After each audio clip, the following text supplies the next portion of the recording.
महिला ने अपना हाथ लोहे की जाली की ओर बढ़ाया, लेकिन आश्चर्यजनक रूप से उसका हाथ जाली के आर पार चला गया। तभी उसके सामने की जगह में लहरें सी उठने लगीं। उसने जल्दी से अपना सिर जाली के पार डाला और एक कदम आगे बढ़ाते ही वह तुरंत एक रहस्यमयी तरीके से अंदर पहुंच गई। वहां उसने देखा कि एक अजीबोगरीब आकार का अंतरिक्ष यान पृथ्वी पर उतरा है और उसे चलाने वाले एक एलियन को दो काले सूट वाले लोग कार में डालकर मुख्यालय ले जा रहे थे। यह दृश्य देखकर मॉली बहुत खुश हुई और जल्दी से जाली से लौटी। उसने अपनी जैकेट उतारी और फिर वह जल्दबाजी में टैक्सी ड्राइवर को उन लोगों का पीछा करने का आदेश देने लगी। जल्द ही वह बेली स्ट्रीट 504 नंबर पर एक साधारण से पुराने भवन के सामने पहुंची। खुद को तैयार करके मॉली ने स्टील का दरवाजा खोला और एक अनुभवी काले सूट वाले एजेंट की तरह चौकीदार अंकल से नमस्ते की। फिर वह शांत दिखने की कोशिश करते हुए लिफ्ट में चढ़ी और अपनी शानदार एक्टिंग पर मन ही मन खुश हुई। लेकिन तभी कुत्ते ने कहा, क्या तुम्हें लगता है कि उसे अंदर बुलाना चाहिए? लेकिन चौकीदार अंकल ने उसकी घटिया चाल को पहले ही भांप लिया था। उसने तुरंत वॉकी टॉकी निकाला और काला अलार्म बजा दिया। जैसे ही मॉली अपनी कामयाबी पर इतराने लगी, तभी नीचे से एजेंट्स की सतर्क नजरें उसकी ओर उठी। अनधिकृत घुसपैठियां, लॉकडाउन प्रोटोकॉल शुरू। 3 2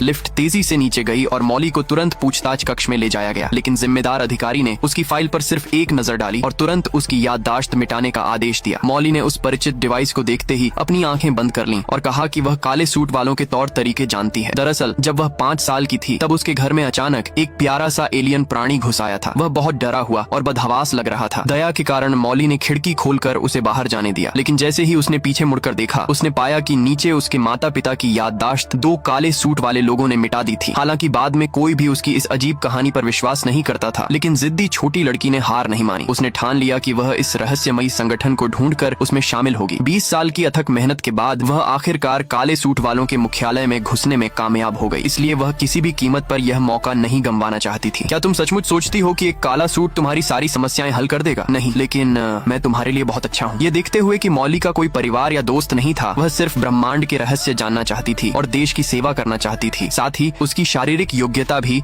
सभी जरूरतों को पूरा करती थी। ओ ने उसे काले सूट वालों में शामिल होने का एक मौका देने का फैसला किया। इसके बाद मॉली से जुड़ी सारी जानकारी मिटा दी गई। एक खास तौर पर बनाए गए सूट को पहनने के बाद वह काले सूट वाली विशेष एजेंट के रूप में चमक उठी। मॉली की सच्चाई खोजने की असाधारण प्रतिभा को देखते हुए ओ ने उसे लंदन शाखा में इंटर्नशिप के लिए भेजा, क्योंकि उसे लग रहा था कि वहाँ कुछ गड़बड़ है, लेकिन कारण स्पष्ट नहीं था। उत्साह और घबराहट के साथ मॉली लंदन की यात्रा पर निकल पड़ी। लेकिन जैसे ही वह ट्रेन की सीट पर बैठी, ट्रेन के अंदर अचानक सब कुछ बदल गया। अन्य यात्रियों को यह सब सामान्य लग रहा था, तो मॉली ने भी वैसा ही किया और अपनी सीट पर बैठ गई। सुरक्षा बेल्ट अपने आप बाहर आई और उसे मजबूती से बांध लिया। पुराना मेट्रो भी पलक झपकते हाईटेक ट्रेन में बदल गया, जो एक खास सुरंग में तेजी से दौड़ रही थी। 3 मिनट से भी कम समय में वह पृथ्वी के आधे हिस्से को पार करके लंदन शाखा में पहुंच गई। यहाँ सब कुछ मॉली के लिए बिल्कुल नया और अजीब था। तरह तरह के एलियन यात्रियों को देखकर उसकी आंखें चकरा गईं। और फिर वीडियो लाइक करने पर पार्ट 2 मिल जाएगा।